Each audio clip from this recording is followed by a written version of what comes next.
Hello and welcome to The Mirror. My name is Rick Novy. This is episode number 4. My special guest today is the editor of fantasy magazine, Cat Rambo. And we'll talk to her in just a minute. But first, I don't normally show vacation slides and that sort of thing on The Mirror, but I did want to show you this incredible rainbow that I saw at the Grand Canyon last weekend. And then this short little clip which shows what happened when I tried to take a closer look at that rainbow.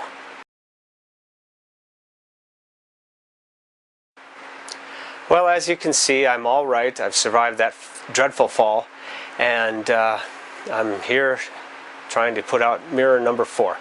And as I said, my special guest is Cat Rambo, and Cat is the editor of fantasy magazine as well as a speculative fiction writer, member of Sci-Fi and that sort of thing.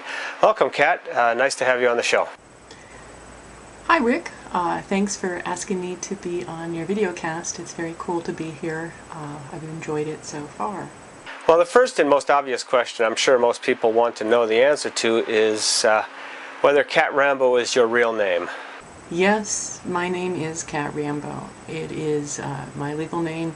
It is not the name I was born with, but I took advantage of the fact that I married someone with the last name Rambo to adopt it. I really like the name. It's much more interesting than my maiden name, and it's one that people find memorable. So yes, real name.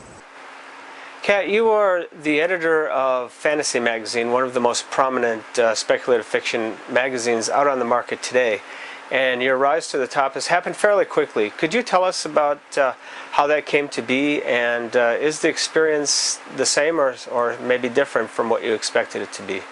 I think that it is testimony both to the power of persistence and to the power of kind of being a little bit friendly and willing to network where you can.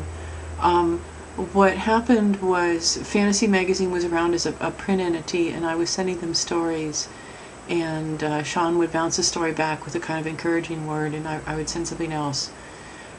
And finally, like around the 4th or 5th one, which was the Dead Girl's Wedding March, Sean decided to take it and published it in what turned out to be the last print version of the magazine.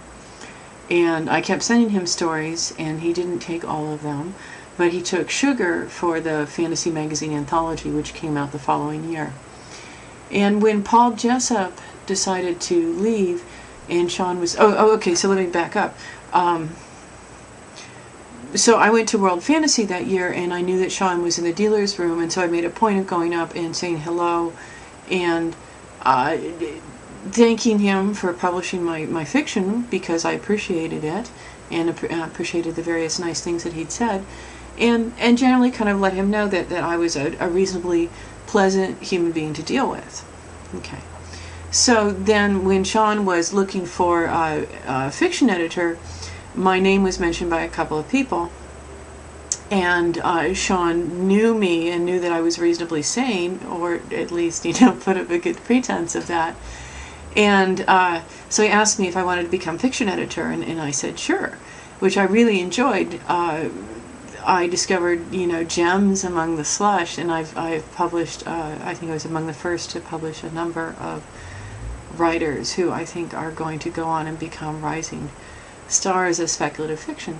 So anyway, so now I'm the managing editor, which means I'm also steering the nonfiction as well as the fiction, which is very exciting to me because it's fun to make things play off of each other. I'm trying to, for example, run interviews with reviews. I'm trying to run media pieces that work well with each other. I try to run pieces that coordinate well with the fiction. Particularly we do reprints every once in a while, and I try and get nonfiction that coordinates with that. And I don't know that you want the cat in the picture. So as far as the magazine being more or different than I expected, well, you know, like with any internet enterprise, with any enterprise in life, it will take exactly as much time as you care to throw at it and still kind of complain a little that you're not spending enough time with it. And so I'm used to that from other endeavors in life, and that did not surprise me at all. But the slush surprised me, the fiction slush.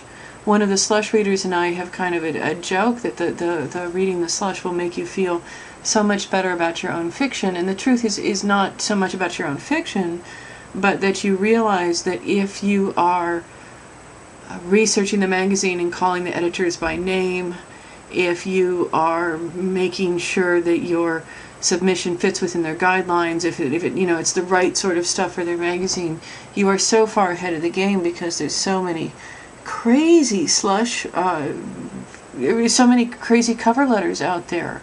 And I don't know how they're perpetuating themselves, because you can go and you can Google around and you can get examples of a good cover letter. So don't, you know, here's a perfectly reasonable cover letter. One, Dear Cat, you know, establish you know their name. Here is my story, and then the name of it. And then, you know, in parentheses, you know, 5,000 words or 3,000 words or whatever. I hope that you enjoy it and look forward to your reply. Sincerely, you know, writer X. Now that's fine if you have never had a story published. If you want to establish that you are a pro writer, which will sometimes get you past the slush readers, make sure that you establish you're a pro writer and say, among the places my work has appeared are, you know, Asimov's Strange Horizons and Clark's World. You don't need to list more than 3, so list the 3 most prestigious publications and leave it at that. And I that's fine. That is a fine cover letter. That is a cover letter that will for fiction, do you fine. That's all you need to do. That's all you need to do.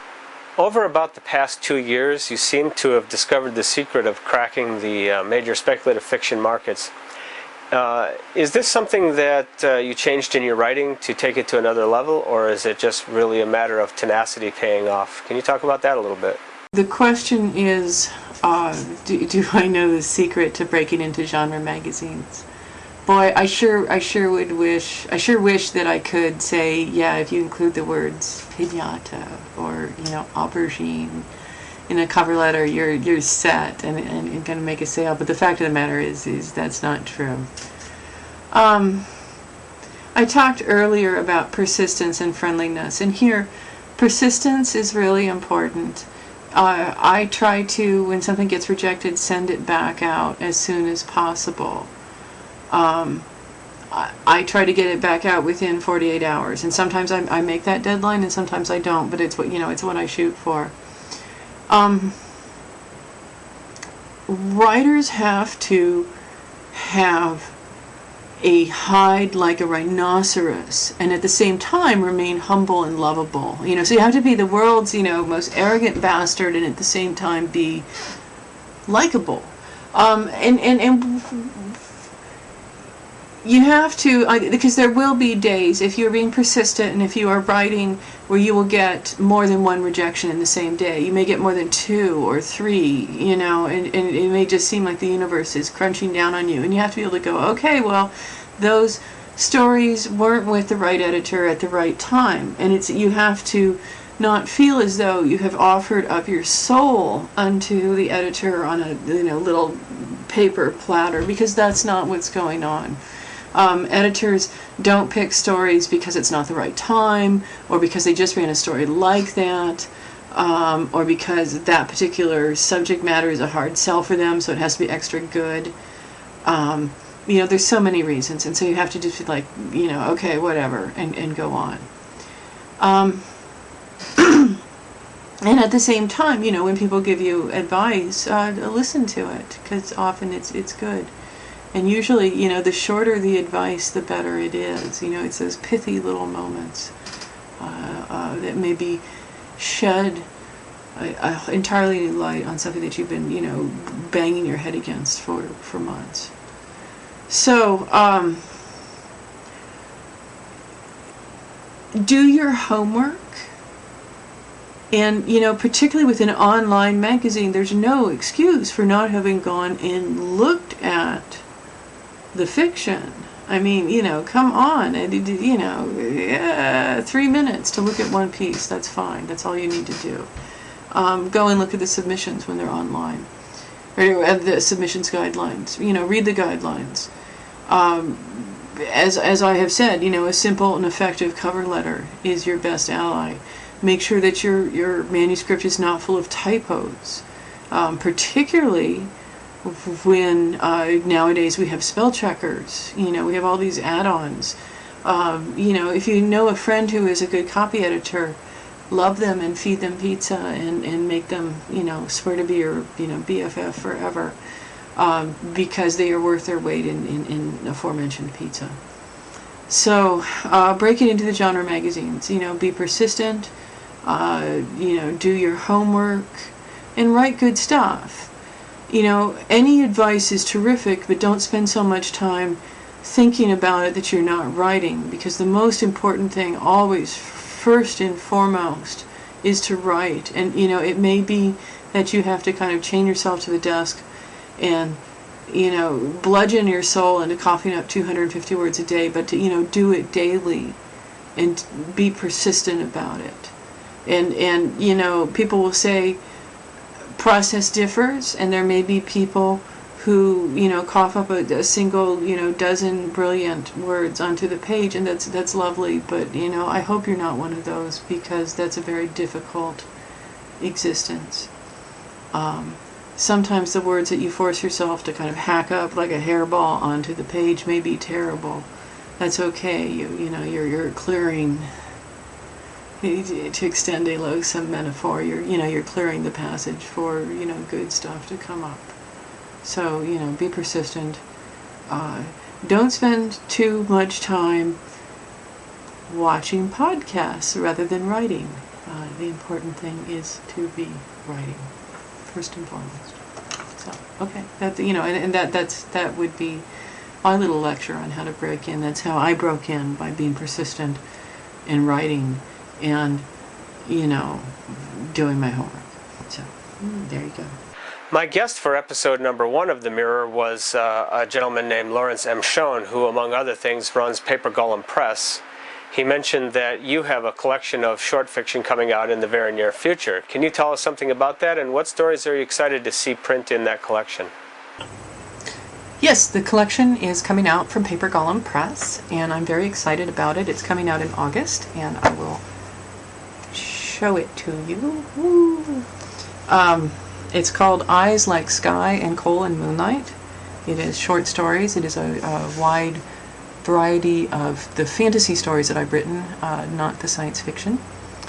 And it, about half of the stories have appeared in one place or another before, and half of them have not. As for what's exciting, one of the things that's exciting is being able to go back and see those stories that appeared in very small magazines and let them have a chance to be seen again. A Key Decides Its Destiny is a story that I am very fond of, because I think it works at a task that I enjoy, which is kind of subverting traditional fantasy tropes. And so I'm happy to see that.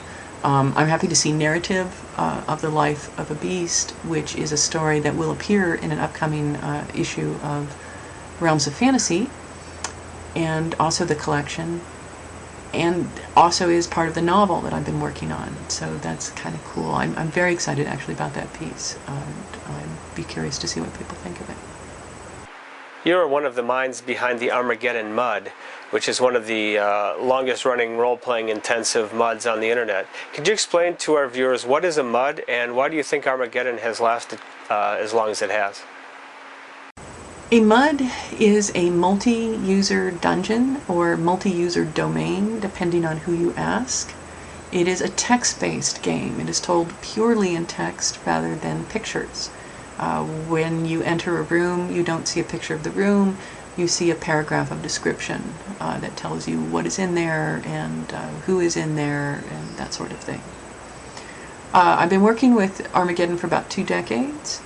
And I will argue that it is stuck around because it is part of a group of people that are intensely interested in storytelling. It is, I think, in some ways, the cutting edge of an obsolete technology, in that I think it is doing more interesting things with storytelling and narrative than a lot of other endeavors. And I would argue that it's more expressive for role-playing than a graphical MUD or a graphical game. For example, in World of Warcraft, I can type /nod and my character will nod. It is a canned emote that somebody created and designed. And on Armageddon, I can nod to somebody while averting my eyes. I can nod from my spot at the table. I can, nod at several people at once. And it's because I'm doing it with text, and it's much more flexible and much more expressive. And so I continue to go to Armageddon because I think that it is one of the most interesting forms of storytelling around. And, recently I had to kind of step back from the MUD and become sort of a consultant rather than someone who works on it daily. And that was a huge wrench because the game has always been a big part of my life. And it continues to be a fairly large chunk, but not as all-devouring as it once was. How do you compare the activity of editing against the activity of writing? And do you prefer one over the other, and does one help the other? Editing versus writing. Well, they take some of the same chunk of your brain, at least the part of your brain that takes a piece of writing after you spit it out and now you're massaging it and cleaning it up and making it look seemly. That is the editing part of your brain, and those two parts will duke it out, or those two things will duke it out over that part of your head.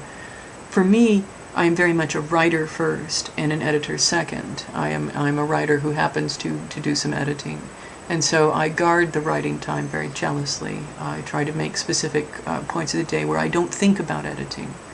Where I focus on writing, and that to me it's an ongoing struggle, but kind of interesting. This is a question I'm asking pretty much everyone who's coming onto the Mirror. In recent years, there's been a lot of talk in the speculative fiction community about the death, or at least the irrelevance, of science fiction anymore. And as the editor of a fantasy magazine, I'm particularly interested in hearing what your take is on that. The death of science fiction. Well, no, science fiction isn't dying because science fiction will always be relevant, because we will always have a future ahead of us that is changing and uncertain and highly affected by changing technology. So no, science fiction isn't dying. Nor is fantasy. And there, I would argue, fantasy fulfills a different psychological need, in that it either acts as a way to escape, which, science fiction doesn't too, obviously, or it teaches us something about being human, which, all good fiction does. I think the question that people are grappling with right now is the sad realization that paper books, not in our lifetime, but perhaps by the end of this century, will be not around so much. And we are seeing the last decades of that sort of thing. And that's very sad, and I say that as somebody who loves books and has, hundreds and hundreds of books lying about, and they've been sort of constantly arriving. I mean, I've always loved books, and that's sad to see them go, but reading is not going away. Reading text is an efficient way of getting information to folks, and it's not going to go away anytime soon. But you will see paper books becoming scarcer and scarcer. C'est la vie, life change. That's one of the cool things about the world is things change and evolve, and We're not in a static future where science fiction would not be relevant. We live in a kind of constantly amazing universe. Well, Cat, it was a pleasure having you on the show. Thank you very much, and thank you for the effort that you went through putting your end of the interview together. I really appreciate that. So that was my interview with Cat Rambo, who is the editor of Fantasy Magazine. She gave a few good tidbits for the burgeoning writers out there in the audience, and also some nuggets that even those of us who have a publication history have to sometimes remind ourselves and refresh ourselves about. And now for the news segment. Alistair Reynolds has landed a £1 million book deal, which will cover 10 books over 10 years. Who says you can't make a living writing science fiction? Ray Bradbury, as he nears the age of 90, still considers the internet to be a waste of time. He calls it distracting, it's unreal, it's in the air somewhere. Mr. Bradbury, guess you won't be seeing this.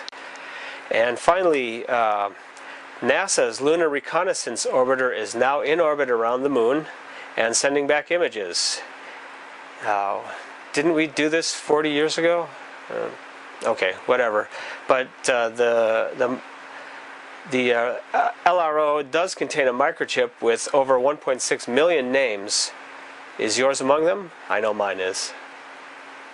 Not that anybody's ever going to see it, but hey, it's there. It's the closest I'll ever get to going to the moon. So there you go.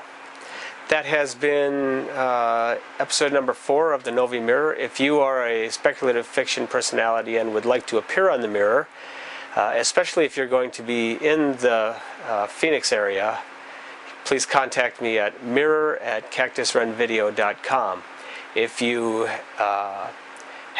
run a publication or are an author and have a press release, you can also send that information to the same email address, mirror@cactusrunvideo.com. That's all we have time for today. One quick other note. Last time, the background was, of course, the sun. It was a close-up of the granules and prominence and a good look at the magnetic field lines, and here is that image. Hope you enjoyed the show, and we will see you next time. Between now and then, I will be attending WesterCon at Tempe, Arizona, and I'm hoping to accumulate at least one good interview there, hopefully more. And I'll leave it as a surprise who those people are going to be. So until next time, we'll see you later. Bye-bye.